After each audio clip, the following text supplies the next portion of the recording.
പ്രിയമുള്ള വിദ്യാർത്ഥികളെ, എല്ലാവർക്കും പുതിയൊരു വീഡിയോയിലേക്ക് സ്വാഗതം. ക്രിസ്മസ് എക്സാമൊക്കെ അടുത്ത് വന്നല്ലേ? അപ്പോൾ ഇതിനു മുമ്പ് ഞാനിട്ട വീഡിയോസൊക്കെ നിങ്ങൾ കണ്ടിട്ടുണ്ടാകുമല്ലോ അല്ലേ? കണ്ടിട്ടുണ്ടാകുമെന്ന് വിചാരിക്കുന്നു. കാണാത്തവരാരെങ്കിലും ഉണ്ടെങ്കിൽ ജസ്റ്റ് ഒന്ന് പോയി കാണുക കേട്ടോ. അതുപോലെ ആദ്യമായി വീഡിയോ കാണുന്നവരുണ്ടെങ്കിൽ ചാനലൊന്ന് സബ്സ്ക്രൈബ് ചെയ്യുക. അപ്പോൾ നമുക്കിന്ന് social science 9th social science new text book base ചെയ്തിട്ടുള്ള ഒരു പുതിയ ക്വസ്റ്റ്യൻ പേപ്പർ പരിചയപ്പെട്ടാലോ? എല്ലാവരും റെഡിയല്ലേ?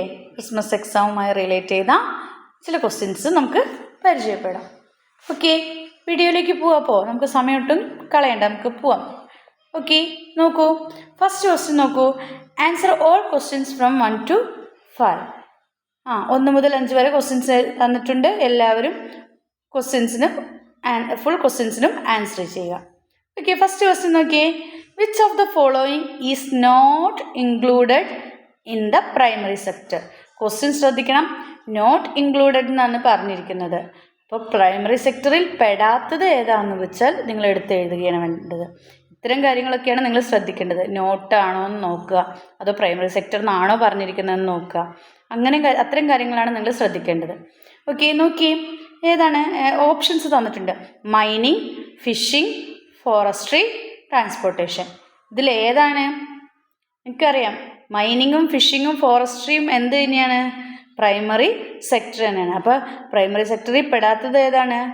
ട്രാൻസ്പോർട്ടേഷൻ അല്ലേ? ട്രാൻസ്പോർട്ടേഷൻ ഏതാണ്? ടേർഷറി സെക്ടറാണ്. ടേർഷറി സെക്ടറാണ്. ക്ലിയർ ആയോ? ഓക്കെ, എങ്കിൽ നമുക്ക് സെക്കൻഡ് ക്വസ്റ്റ്യനിലേക്ക് പോവാം. Dash is the founder of Gupta period? Gupta empire. ഏതാണ്? ഗുപ്ത എംപയറിലെ ഫൗണ്ടർ ആരാണ്? ശ്രീ ഗുപ്ത. ക്ലിയർ ആയോ? ഓക്കെ, നമുക്ക് തേർഡ് ക്വസ്റ്റ്യനിലേക്ക് പോയാലോ? നോക്കൂ. From the following identify the plastic money. അത് identify the plastic money. Plastic money ഏതാണെന്ന് ഐഡൻറ്റിഫൈ ചെയ്യുക. ഇതിനകത്ത് ഓപ്ഷൻസ് തന്നിട്ടുണ്ട്. Dollar, Indian currency, ATM card, electric cash. ഇതിലേതായിരിക്കും? ATM card. പ്ലാസ്റ്റിക് മണി ഏതാണ്? ATM card. ക്ലിയർ ആയോ? Fourth question. Who is the chairman of Lok Sabha? ആരാണ് ലോകസഭയുടെ chairman? ആരാണ്? സ്പീക്കർ അല്ലേ? ആരാണ്? സ്പീക്കർ. ഓക്കെ, ഫിഫ്ത്ത് ക്വസ്റ്റ്യൻ നോക്കൂ. Complete the missing part. ഇവിടെ താഴെ കൊടുത്തിരിക്കുന്ന മിസ്സിംഗ് പാർട്ട് മുകളിലുള്ള കണക്ഷൻ നോക്കിയിട്ട് എന്ത് ചെയ്യണം? നിങ്ങൾ കംപ്ലീറ്റ് ചെയ്യണം. മുകളിൽ കൊടുത്തിരിക്കുന്ന ഏതാണ്? ഇനി ഇൻകം മെത്തേഡ്. ഇൻകം മെത്തേഡിൽ V get gross national income. നമുക്ക് എന്താ കിട്ടുന്നത്? ഗ്രോസ് നാഷണൽ ഇൻകം ആണ്. അപ്പോൾ എക്സ്പെൻഡിച്ചർ മെത്തേഡിൽ എന്തായിരിക്കും? We get gross national expenditure ആയിരിക്കും അല്ലേ? We get gross national expenditure. Clear ആയോ? മുകളിലുള്ള റിലേഷൻ നോക്കി വേണം താഴെയുള്ളത് ഫില്ല് ചെയ്യാൻ. ഓക്കെ, സിക്സ്ത് ക്വസ്റ്റ്യൻ നോക്കൂ. Hirakud river valley project is in which river? Hirakud river valley project ഏത് റിവറിലാണ്? കാവേരിയാണോ? അല്ല. ഏതാണ്? മഹാനദി. മഹാനദി. ക്ലിയർ ആയോ? അപ്പോൾ മക്കളെ, നമുക്ക് രണ്ടാമത്തെ സെക്ഷനിലേക്ക് പോവാം. Write answers to question. താഴെ കൊടുത്തിരിക്കുന്ന ക്വസ്റ്റ്യൻസിന് ആൻസർ ചെയ്യുക. 3 മാർക്കിൻ്റെ ക്വസ്റ്റ്യൻസ് ആയിരിക്കും ഉണ്ടാവുക കേട്ടോ. അപ്പോൾ നമുക്ക് നോക്കാം. 7th question. Complete the diagram given below related to secondary sector. Secondary സെക്ടറുമായിട്ട് ബന്ധപ്പെട്ടിട്ടുള്ള ഈ ഡയഗ്രാം കംപ്ലീറ്റ് ചെയ്യാനാണ് പറഞ്ഞിരിക്കുന്നത്. നമ്മൾ ഓൾറെഡി ഫസ്റ്റ് സെക്ഷനിൽ പറഞ്ഞിരുന്നു പ്രൈമറി സെക്ടർ ഏതൊക്കെയാണ്, ടേർഷറി സെക്ടറിൻ്റെ കാര്യമൊക്കെ പറഞ്ഞിരുന്നു. അപ്പോൾ ഇവിടെ ഫില്ല് ചെയ്യാൻ പറഞ്ഞിരിക്കുന്നത് സെക്കൻഡറി സെക്ടറിൻ്റെ കാര്യമാണ്. നമുക്ക് ഒരെണ്ണം തന്നിട്ടുണ്ട്, ഇലക്ട്രിസിറ്റി. പിന്നെ ഏതൊക്കെയാണ് നിങ്ങൾക്കറിയാവുന്നത്? പറയൂ. കൺസ്ട്രക്ഷൻ വർക്ക്സ് എന്താണ്? സെക്കൻഡറി സെക്ടറുമായി ബന്ധപ്പെട്ടാണ് അല്ലേ? കൺസ്ട്രക്ഷൻ വർക്ക്സ് ഉണ്ട്. പിന്നെ എന്തൊക്കെയാണ്? ഇൻഡസ്ട്രി, പിന്നെയോ വാട്ടർ സപ്ലൈ. ഇതൊക്കെ എന്താണ്? സെക്കൻഡറി സെക്ടറുമായി ബന്ധപ്പെട്ടതാണ് അല്ലേ? എളുപ്പമല്ലേ? ഓക്കെ, ഇനി നമുക്ക് 8th ക്വസ്റ്റ്യനിലേക്ക് പോയാലോ? What are the limitations you found in the barter system? Barter സിസ്റ്റത്തിൻ്റെ ലിമിറ്റേഷൻസ് എന്തൊക്കെയായിരുന്നു? നമുക്കറിയാം എന്തൊക്കെയായിരുന്നു. ഒന്നെന്താണ്? Difficulty in determining the determining the price of goods അല്ലേ? പ്രൈസ് ഓഫ് ഗുഡ്സിൻ്റെ പ്രൈസ് ഡിറ്റർമൈൻ ചെയ്യാൻ എന്താണ് ഡിഫിക്കൽറ്റി ഉണ്ടാവും അല്ലേ? വേറെ എന്താണ്? വി കനോട്ട്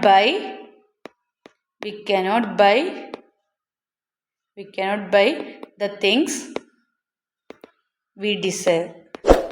നമുക്ക് ഡിസയർ ചെയ്തിട്ടുള്ള സാധനങ്ങളൊന്നും നമുക്ക് എന്ത് ചെയ്യാൻ വാങ്ങിക്കാൻ വേണ്ടിയിട്ട് കഴിയില്ല അല്ലേ?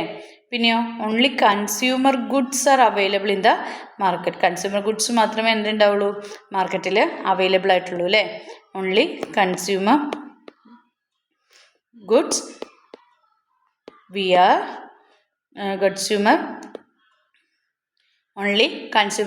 are available in the market.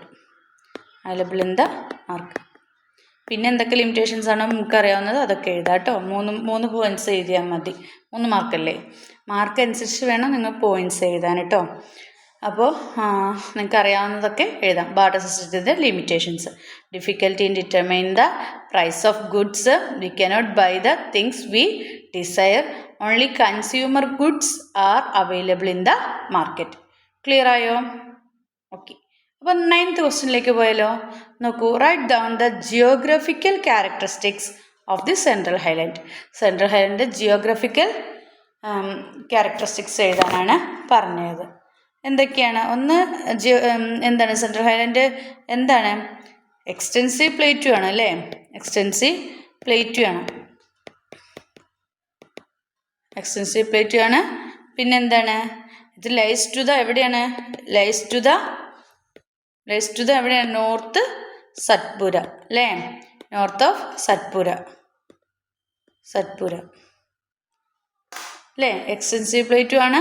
Lies to the എവിടെയാണ്? North of Satpura. പിന്നെന്താണ്? സത്പുര റേഞ്ചസിലാണ് അല്ലേ? ഓക്കെ. പിന്നെന്താണ് ഇവിടെയുള്ള പ്രത്യേകത? മാൽവ പ്ലേറ്റു അല്ലേ? ഒരു പ്രത്യേകതയാണ് എന്ത്? മാൽവ പ്ലേറ്റു ഒക്കെ നിങ്ങൾക്ക് അറിയാലോ അല്ലേ? മാൽവ പ്ലേറ്റു. പിന്നെയോ ആരവല്ലി റേഞ്ചസിന് ഒരു എക്സാമ്പിളാണ് എന്തിന് Aravalli ranges in example for എന്താണ്? Old fold mountains. ഞാൻ എഴുതാൻ സ്ഥലമില്ലാത്തതുകൊണ്ട് കേട്ടോ കംപ്ലീറ്റ് ആയിട്ട് എഴുതാത്തത്.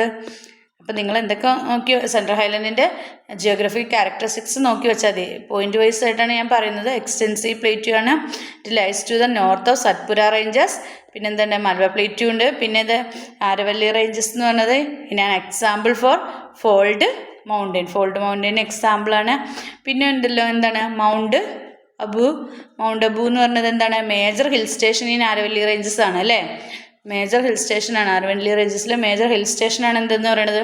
മൗണ്ട് അബു. പിന്നെ അതുപോലെ തന്നെ ഹയസ്റ്റ് പീക്കാണ് മൗണ്ട് അബു എന്ന് പറയുന്നത് highest peak in the Malwa plateau അല്ലേ? ക്ലിയർ ആയോ? അപ്പോൾ എന്തൊക്കെയാണ് സെൻട്രൽ ഹൈലൻഡ്സിൻ്റെ ക്യാരക്ടറിസ്റ്റിക്സ്, ജിയോഗ്രഫിക്കൽ ക്യാരക്ടറിസ്റ്റിക്സ് എന്നാണ് നിങ്ങൾ എഴുതേണ്ടത്. ക്ലിയർ ആയോ? ഓക്കെ. 10th ക്വസ്റ്റ്യൻ നോക്കൂ. Answer the question based on the picture given below. താഴെ കൊടുത്തിരിക്കുന്ന പിക്ചർ നോക്കുക. ഇതൊരു പിരമിഡാണ് തന്നിരിക്കുന്നത് അല്ലേ? എന്നിട്ട് താഴെ കൊടുത്തിരിക്കുന്ന ക്വസ്റ്റ്യൻസ് നിങ്ങൾ ആൻസർ ചെയ്യാനാണ് പറഞ്ഞത്. ഫസ്റ്റ് ക്വസ്റ്റ്യൻ എന്താ? What are the court systems that should come under A and B. ഇവിടെ താഴെ തന്നിരിക്കുന്ന സബ് കോർഡിനേറ്റ്സ് ആണ്. എയും ബിയും അറിയില്ല. ലാസ്റ്റ് തന്നിരിക്കുന്നത് ഏതാണ്? സുപ്രീം കോർട്ട് അല്ലേ? അപ്പോൾ നിങ്ങളോട് എയും ബിയും അടയാളപ്പെടുത്താനാണ് പറയണത്. എ സബോർഡിനേറ്റ് കോർട്ട്സ് കഴിഞ്ഞിട്ട് എ വന്നത് ഏതായിരിക്കും? ഡിസ്ട്രിക്ട് കോർട്ട് അല്ലേ? ഡിസ്ട്രിക്ട് കോർട്ടാണ്. അതിനുശേഷം വന്നതോ ഹൈക്കോർട്ട് അല്ലേ? ഹൈക്കോർട്ട്. അതിന് ലാസ്റ്റ് ശേഷം വന്നാണ് എന്തെന്ന് പറയുന്നത്? സുപ്രീം കോർട്ട് എന്ന് പറയുന്നത്. ക്ലിയർ ആയോ? ഓക്കെ. അങ്ങനെയാണെങ്കിൽ അതിൻ്റെ ബി ക്വസ്റ്റ്യൻസിലേക്ക് പോവാം. നോക്കൂ. In our judicial system that is arranged in the shape of a pyramid. Shape of പിരമിഡിൻ്റെ രീതിയിലാണ് അറേഞ്ച് ചെയ്തിരിക്കുന്നത് അല്ലേ? What change does happen to the number of courts as one move upward. ഓരോന്ന് മുകളിലേക്ക് പോകും തോറും ഈ കോർട്ട്സിൻ്റെ നമ്പർ ഓഫ് കോർട്ട്സിൻ്റെ എണ്ണത്തിൽ എന്ത് ചേഞ്ചാണ് വരുന്നത്? എന്ത് ചേഞ്ചാണ് വരുന്നത്? മുകളിലേക്ക് വരും തോറും കോർട്ട്സിൻ്റെ എണ്ണം എന്ത് ചെയ്യും? കുറഞ്ഞു പോകും. സുപ്രീം കോർട്ട് എത്ര എണ്ണം ഉണ്ട്? ഒരെണ്ണേ ഉള്ളൂ അല്ലേ? Pass it move upward number of codes എന്ത് ചെയ്യും, ഡിക്രീസ് ചെയ്യും അല്ലേ. സബോർഡിനേറ്റ് കോഡ്സിലുള്ള അത്രയും കോഡ്സ് ഡിസ്ട്രിക്ട് കോർട്ടിലുണ്ടാവില്ല, ഡിസ്ട്രിക്ട് കോർട്ടിൽ ഉള്ള അത്രയും ഹൈക്കോർട്ടിലുണ്ടാവില്ല. ഹൈക്കോർട്ടിന് സുപ്രീം കോർട്ട് എത്തുമ്പോഴേക്കും എന്താണ്, നമ്പർ ഓഫ് കോഡ്സ് എന്ത് ചെയ്തു, കുറഞ്ഞ് വന്നു. അപ്പോൾ നമ്പർ ഓഫ് കോഡ്സിന് എന്ത് സംഭവിക്കും, നമ്പർ ഓഫ് കോഡ്സ് എന്താണ്, ഡിക്രീസ്. ക്ലിയർ ആയോ? കോഡ്സ് ഡിക്രീസ് ചെയ്താലും സി ക്വസ്റ്റ്യൻ നോക്കിയേ, what change does happen in the power as it moves upward. പവറിന് എന്താ സംഭവിക്കുന്നത്, കോഡ്സിന് നമ്പർ ഓഫ് കോഡ്സിനാണ് ചേഞ്ച് ഡിക്രീസ് വരുന്നുള്ളൂ. പക്ഷേ പവറിന് എന്തായിരിക്കും, മുകളിലേക്ക് വരുന്തോറും ഏറ്റവും പവർ കൂടിയത് ഏതായിരിക്കും, സുപ്രീം കോർട്ടിനായിരിക്കും. As it move upward the power എന്താണ്, പവർ ഇൻക്രീസസ് അല്ലേ. പവർ എന്ത് ചെയ്യും, ഇൻക്രീസ് ചെയ്യും. ക്ലിയർ ആയോ? ഓക്കെ, നെക്സ്റ്റ് നോക്കൂ, കംപ്ലീറ്റ് ദ ടേബിൾ. താഴെ ഒരു ടേബിൾ കൊടുത്തിട്ടുണ്ട്, 11th ക്വസ്റ്റ്യൻ ആണ്. Complete the table. അത് എന്താ ടേബിളിൽ കൊടുത്തിരിക്കുന്നത്, ഒന്ന് നെയിം ഓഫ് ദ കമ്മീഷൻ, കുറച്ച് കമ്മീഷൻസിൻ്റെ പേരുകളാണ് കൊടുത്തിരിക്കുന്നത്. സെക്കൻഡ് കോളത്തിൽ ഇയർ ഓഫ് ഫോർമേഷൻ, അതായത് അത് ഫോം ചെയ്ത ഇയറാണ് ചോദിച്ചിരിക്കുന്നത്. അപ്പോൾ നോക്കൂ, ആദ്യം കിടക്കുന്ന കമ്മീഷൻ ഏതാ, ഇലക്ഷൻ കമ്മീഷൻ. ഇലക്ഷൻ കമ്മീഷൻ്റെ ഫോർമേഷൻ എന്നാണ്, ഇലക്ഷൻ കമ്മീഷൻ സ്റ്റാർട്ട് ചെയ്തതെന്നാണ് 1950 ഓക്കെ, ക്ലിയർ ആയോ? അടുത്ത് നാഷണൽ ഹ്യൂമൻ റൈറ്റ്സ് കമ്മീഷൻ, മനുഷ്യാവകാശ കമ്മീഷൻ എന്നാണ്, ദേശീയ മനുഷ്യാവകാശ കമ്മീഷൻ രൂപീകൃതമായത് 1993. ഓക്കെ, ഇനി 1992 രൂപീകൃതമായ കമ്മീഷൻ ഏതാണ് 92 നാഷണൽ വിമൻസ് കമ്മീഷൻ. ഏതാണ്, national women's commission, national women's commission. അപ്പം ഇങ്ങനെ ഇയറുകളൊക്കെ നോക്കി വയ്ക്കുക. ഇങ്ങനത്തെ ഒരു ഇയറിൻ്റെ ഒന്നെങ്കിൽ നിങ്ങൾക്ക് ഓർഡറിൽ ചെയ്യാനോ അല്ലെങ്കിൽ മാച്ച് ചെയ്യാനൊക്കെ ആയിട്ട് ചോദിക്കുക, അല്ലെങ്കിൽ ഇതുപോലെ ടേബിളായിട്ടും ചോദിക്കുക. ഇയറുകളൊക്കെ നന്നായി നോക്കി വയ്ക്കുക കേട്ടോ. ഓക്കെ, ഫോർത്ത് എന്താണ്, national scheduled caste scheduled tribe commission. അതെന്താണ്, national scheduled caste scheduled tribe commission എന്താണ്, 2004 2004. ക്ലിയർ ആയോ? അപ്പോൾ നമുക്ക് നെക്സ്റ്റ് ക്വസ്റ്റ്യനിലേക്ക് പോയാലോ. നോക്കൂ, 12th question, read the following news paper reports. What are the characteristics of climate of Rajasthan that you can identify from the news headline. താഴെ ഒരു news paper report headlines കൊടുത്തിട്ടുണ്ട്. അതിൽ നിന്നും നിങ്ങൾ എന്താണ് ക്ലൈമറ്റ് ഓഫ് രാജസ്ഥാൻ്റെ ക്ലൈമറ്റിൻ്റെ ക്യാരക്ടറിസ്റ്റിക്സ് എഴുതാനാണ് പറഞ്ഞിരിക്കുന്നത്. ഓക്കെ, നോക്കൂ, എന്താണ്, summer become severe, hot winds Rajasthan present strengthen scarcity of drinking water. ഒന്ന് തന്നിരിക്കുന്ന ന്യൂസ് ഹെഡ്ലൈൻ അതാണ്. രണ്ടാമത്തെ എന്താ, Phalodi in Rajasthan freezes at 5.6 degrees Celsius. രണ്ട് കണ്ടീഷൻസാണ് തന്നിരിക്കുന്നത്. ഒന്ന് എന്താണ്, സമ്മർ സീസണിലെയും ഒന്ന് വിൻ്ററിലെ, അതായത് ഒന്ന് തണുപ്പ് ഒന്ന് ചൂടും തന്നെയാണ്. അപ്പോൾ ഈ ന്യൂസ് ഹെഡ്ലൈൻ വെച്ചിട്ട് രാജസ്ഥാൻ്റെ ക്ലൈമറ്റ് ക്യാരക്ടറിസ്റ്റിക്സ് നിങ്ങളോട് എഴുതാനാണ് പറഞ്ഞത്. എന്തായിരിക്കും നിങ്ങൾക്ക് ഇതിൽ നിന്ന് മനസ്സിലാക്കുക? ആദ്യത്തേത് നമുക്ക് വായിക്കുമ്പോൾ തന്നെ മനസ്സിലാവും. അവിടെ എന്തായിരിക്കും, ഭയങ്കര സിവിയർ ആയിട്ടുള്ള ഡ്രോട്ട്, വരൾച്ചയും അല്ലേ, ആൻഡ് വാട്ടർ സ്കേഴ്സിറ്റി, വെള്ളം കിട്ടാത്തൊരവസ്ഥയൊക്കെ ആയിരിക്കും അല്ലേ. വാട്ടർ സ്കേഴ്സിറ്റി ആർ എക്സ്പീരിയൻസ്ഡ് അല്ലേ, എപ്പോൾ, ഡ്യൂറിങ് സമ്മർ സീസൺ. അപ്പോൾ severe drought and water scarcity are experienced during summer season. അതാണ് ഒന്ന് നമുക്കതിൽ നിന്ന് മനസ്സിലാവുന്നത്. രണ്ടാമത്തെ കണ്ടീഷൻ നമുക്ക് എന്താ മനസ്സിലാവുന്നത്, അതായത് ഇൻറ്റൻസ് ഹീറ്റ് ആയിരിക്കും അല്ലേ, ഇൻറ്റൻസ് ഹീറ്റ് ആയിരിക്കും. പിന്നെന്താണ്, അടുത്തൊരു കണ്ടീഷൻ പറയുന്നത് കോൾഡ് ടെമ്പറേച്ചർ ആയിരിക്കും. അടുത്തതിൽ എന്താണ്, cold temperature are experienced during winter season അല്ലേ, experienced during winter season. Clear ആയോ? അപ്പോൾ ഇതുപോലെ എന്തെങ്കിലും ന്യൂസ് ഹെഡിങ് ഒക്കെ തന്നിട്ട് ചോദിക്കാം. പിന്നെ രാജസ്ഥാൻ്റെ ഇതിൻ്റെ ക്യാരക്ടറിസ്റ്റിക്സും താറിൻ്റെ ഒക്കെ ചോദിക്കാം നിങ്ങൾക്ക് കേട്ടോ. ഓക്കെ, ക്ലിയർ ആയോ? പിന്നെ 13th ക്വസ്റ്റ്യൻ നോക്ക്, add more names of towns to the list of towns during the Gupta period. Gupta പീരീഡിലെ ടൗൺസിൻ്റെ നെയിംസ് ലിസ്റ്റ് ഔട്ട് ചെയ്യാനാണ് പറഞ്ഞത്. Towns of the Gupta period നമുക്ക് തന്നിട്ടുണ്ട് 2 എന്താണ്, പാടലിപുത്ര, ശ്രാവസ്തി തന്നിട്ടുണ്ട്. വേറെ ഏതൊക്കെയാണ് ഗുപ്ത പീരീഡിലെ ടൗൺസ്, മധുര, പിന്നെയോ കൗസുംബി, പിന്നെയോ ഉജ്ജയിൻ അല്ലേ, ഉജ്ജയിൻ, പിന്നെന്താണ് വൈശാലി. ഇതൊക്കെയാണ് എന്ത് ടൗൺസ്. ക്ലിയർ ആയല്ലോ എല്ലാവർക്കും? ഓക്കെ, നമുക്ക് 14th ക്വസ്റ്റിനിലേക്ക് പോവാം. A bill become a law through 3 stages. ഒരു 3 സ്റ്റേജിലൂടെയാണ് എന്ത് ചെയ്യുന്നത്? ഒരു ബില്ല് ബിക്കം എ ലോ ആയിട്ട് മാറുന്നത്. What are the 3 stages? ആ 3 സ്റ്റേജസ് ഏതൊക്കെയാണ് നിങ്ങൾക്കറിയാം. അപ്പോൾ ഇത് വിശദമായിട്ട് നിങ്ങളത് എഴുതണം. ഞാൻ ജസ്റ്റ് പോയിന്റ്സ് പറഞ്ഞു തരുന്നുള്ളൂ. ഫസ്റ്റ് ഏതായിരിക്കും? ഫസ്റ്റ് റീഡിംഗ് ആണ് അല്ലേ? ഫസ്റ്റ് റീഡിംഗ് ആണ് നടക്കണേ. അതിലെന്താണ്? ഇൻട്രൊഡ്യൂസ് ചെയ്യാണ് അല്ലേ? ബില്ലിനെ ഇൻട്രൊഡ്യൂസ് ചെയ്യാണ്. സെക്കൻഡ് എന്താണ്? സെക്കൻഡ് റീഡിംഗ് ആണ്. 3 സ്റ്റേജുകൾ ഏതൊക്കെയാണ്? ഫസ്റ്റ് റീഡിങ്, സെക്കൻഡ് റീഡിങ്, പിന്നെ തേർഡ് റീഡിങ്. ഇത് മൂന്നുമാണ് എന്ത്? 3 സ്റ്റേജസ് എന്നാണ്. ആദ്യത്തിൽ ഇൻട്രൊഡക്ഷൻ ആണ്, രണ്ടാമത്തിൽ എന്താണ്? ഡിസ്കഷൻ ആണ്. മൂന്നാമത്തേൽ തേർഡ് റീഡിങ്ങിൽ എന്തായിരിക്കും? അതിനെ പാസ് ഓർ റിജക്റ്റ് അല്ലേ? പാസ് ചെയ്യണോ റിജക്റ്റ് ചെയ്യണോ എന്നുള്ളത് വരും. Pass or rejected. അപ്പം നിങ്ങൾ എഴുതുമ്പോൾ ഇത്തിരി വിശദീകരിച്ചിരുന്നാൽ ഞാൻ എന്തൊക്കെ പോയിന്റ്സ് അതിനകത്ത് ഇൻക്ലൂഡ് ചെയ്യണമെന്ന് മാത്രം പറയുന്നു. ഓക്കെ, 15th ക്വസ്റ്റ്യൻ നോക്കൂ. നിങ്ങൾക്ക് തന്നിരിക്കുന്ന specify the role of Aravalli mountains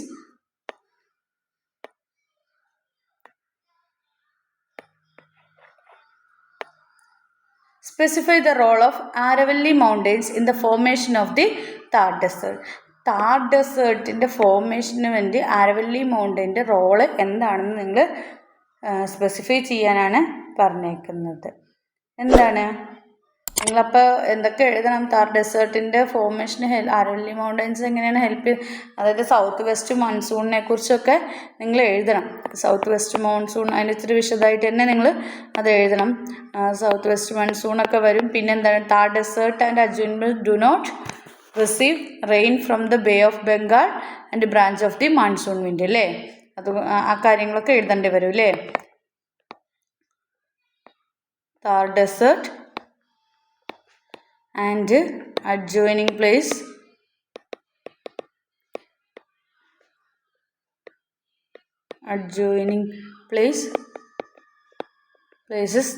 do not receive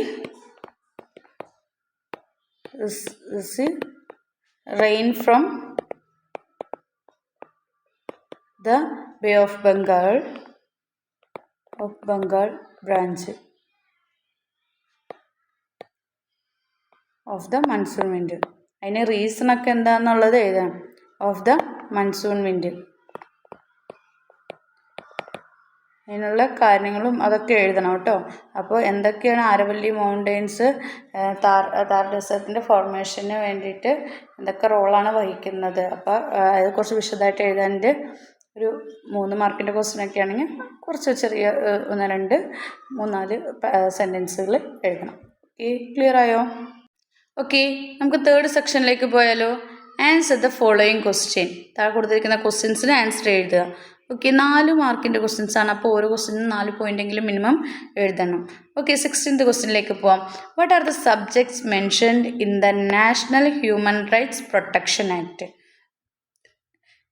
national human rights protection ആക്റ്റിൽ മെൻഷൻ ചെയ്യുന്ന സബ്ജക്റ്റുകൾ ഏതൊക്കെയെന്നാണ്. അപ്പോൾ ഇത്തിരി വിശദീകരിച്ച് എഴുതാനുണ്ട്. ഞാൻ ഓരോ പോയിൻറ്റ്സ് വഴിച്ച് എഴുതാം കേട്ടോ. നിങ്ങളത് വിശദീകരിച്ചൊക്കെ എഴുതണം. എന്താണ് ദിസ് ആക്ട് ഡിഫൈൻ? എന്താണ് ഈ ആക്ട് എന്താണ് ഡിഫൈൻ ചെയ്യുന്നത്? This act defines the roles of the human rights code.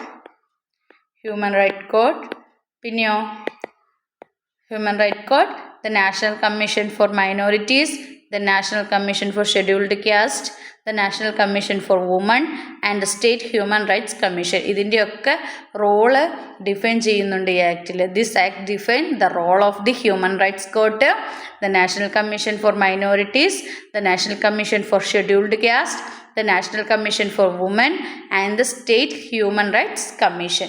പിന്നെയോ it details the establishment of the National Human Rights Commission, NHRC അല്ലേ? It details the establishment of NHRC, National Human Rights Commission അല്ലേ? National human rights കമ്മീഷനെ establishment ചെയ്യുന്നുണ്ട്. പിന്നെ ഇതെന്ത് ചെയ്യുന്നത്? The appointment and removal process for its chairperson and members. Okay.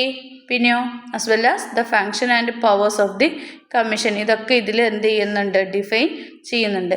പിന്നെന്താണ് the procedure of inquiry of the commission, submission of report, formation of state human right commission and the procedure of their activities and enquiries are laid down in this act. ഇതൊക്കെ ഈ ആക്ടിൽ വരുന്നുണ്ട് അല്ലേ. The procedure of enquiry of the commission, submission of report ഒക്കെ ഇതിൽ define ചെയ്യുന്നുണ്ട്. അപ്പോൾ നിങ്ങൾ ഇതിനെക്കുറിച്ചെല്ലാം details ആയിട്ട് എഴുതണം അല്ലേ. അപ്പോൾ എന്തൊക്കെയുണ്ട്, this act define the role of the human rights court, the national commission for minorities, the national commission for scheduled caste, the national commission for women and the state human right commission. ഇതിൻ്റെ role, ഈ പറഞ്ഞതിൻ്റെയൊക്കെ റോളുകൾ എന്ത് ചെയ്യുന്നുണ്ട്, ഈ ആക്റ്റിൽ define ചെയ്യുന്നുണ്ട്. അതുപോലെ it details establishment of the national human rights commission, അതുപോലെ the appointment and removal process for its chairperson and members അല്ലേ. പിന്നെന്താ the procedure of inquiry of the commission, submission of report, formation of state human right commission and the procedure of their activities and enquiries are laid down in this act. അപ്പോൾ എന്തൊക്കെയാണ് human rights protection, national human rights protection ആക്ടിൽ വരുന്ന mention ചെയ്തിരിക്കുന്ന സബ്ജക്റ്റുകൾ മനസ്സിലായല്ലോ. Okay. ഇനി 17ാമത്തെ question നോക്കൂ. List down any 4 functions of the legislature. ലെജിസ്ലേച്ചറിൻ്റെ ഒരു 4 ഫങ്ഷൻസ് എഴുതുക. എന്തൊക്കെയാണ് ലോ മേക്കിംഗ്, പിന്നെ എന്താണ് ടു കൺട്രോൾ ദ എക്സിക്യൂട്ടീവ്, പിന്നെയോ ടു കൺട്രോൾ ദ എക്സിക്യൂട്ടീവ്, പിന്നെന്താണ് to act as the custodian public treasury.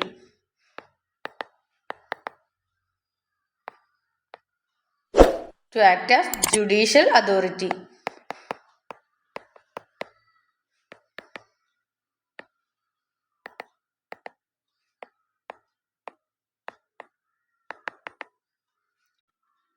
Okay. അപ്പോൾ നമുക്ക് 18ാമത്തെ ക്വസ്റ്റ്യനിലേക്ക് പോകാം. Match the following.